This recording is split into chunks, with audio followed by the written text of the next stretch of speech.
Hai anak-anak, berjumpa lagi dengan Pak Barasa lewat video pembelajaran.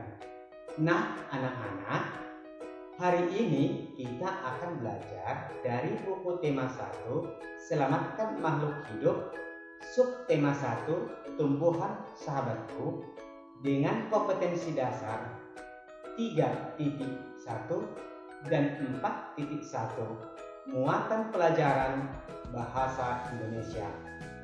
Adapun materi pokok yang akan kita bahas pada pertemuan ini adalah menentukan kesimpulan laporan. Sehubungan dengan materi menentukan kesimpulan laporan, apa yang akan kita bahas? Yang akan kita bahas adalah kesimpulan laporan itu sendiri.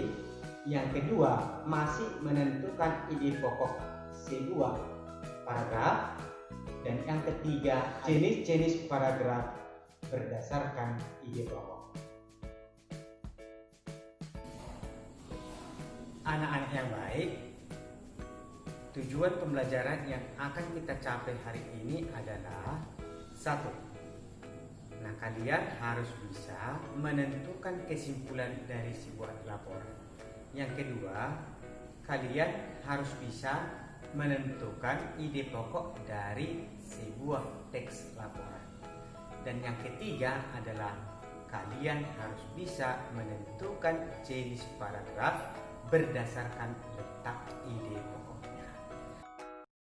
Nah, anak-anak yang baik, sekarang kita bahas kesimpulan ya. Kesimpulan adalah ikhtisar akhir dari suatu teks atau pendapat akhir dari suatu teks. Nah, bagaimana langkah-langkah membuat kesimpulannya? Nah, yang pertama, bacalah teks secara keseluruhan. Yang kedua, temukan informasi penting yang terdapat dalam teks atau tentukan ide pokoknya. Yang ketiga, hubungkan semua informasi yang kamu peroleh menjadi suatu pernyataan akhir. Nah, contohnya, banyak petani di Indonesia yang memilih untuk menanam jagung dibandingkan dengan tanaman lain sebagai alternatif tanaman padi. Hal tersebut dikarenakan cara menanam jagung cukup mudah dan masa tanam jagung juga relatif lebih cepat. Tanaman jagung dapat dipanen 3 hingga 4 kali dalam setahun.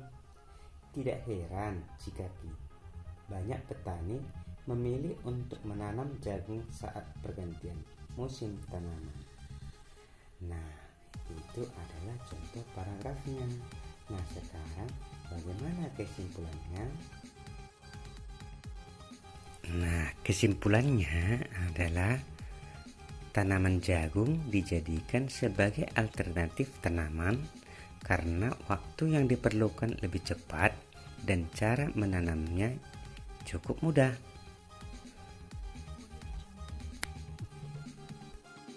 Nah, anak-anak kami yang baik,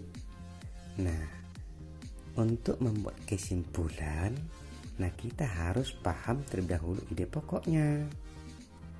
Nah, sebelum kita bisa menemukan ide pokok, kita akan kesulitan untuk membuat kesimpulannya. Nah, sekarang Bapak ulang ya mengenai ide pokoknya.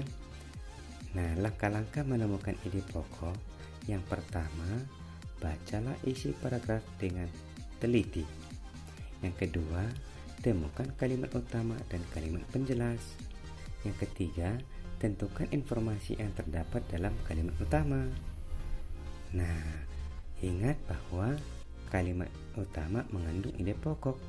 Jadi, sebelum kita menemukan ide pokoknya, kita terdahulu menentukan kalimat utamanya. Nah, anak-anak, berdasarkan letak ide pokok, paragraf ada 5. Nah, yang pertama, paragraf deduktif. Nah, itu paragraf yang kalimat utamanya atau ide pokoknya berada di awal paragraf. 2. Paragraf induktif. Paragraf induktif, ide pokoknya terdapat di kalimat akhir. 3. Paragraf campuran. Paragraf campuran adalah paragraf yang ide pokoknya berada di awal dan di akhir. Yang keempat, paragraf ineratif. Paragraf ineratif adalah paragraf yang ide pokoknya terdapat di tengah paragraf. Yang kelima, paragraf menyebar adalah paragraf yang kalimat utamanya atau ide pokoknya berada di seluruh kalimat yang ada dalam paragraf. Nah, udah paham kah anak-anak mengenai jenis-jenis paragrafnya?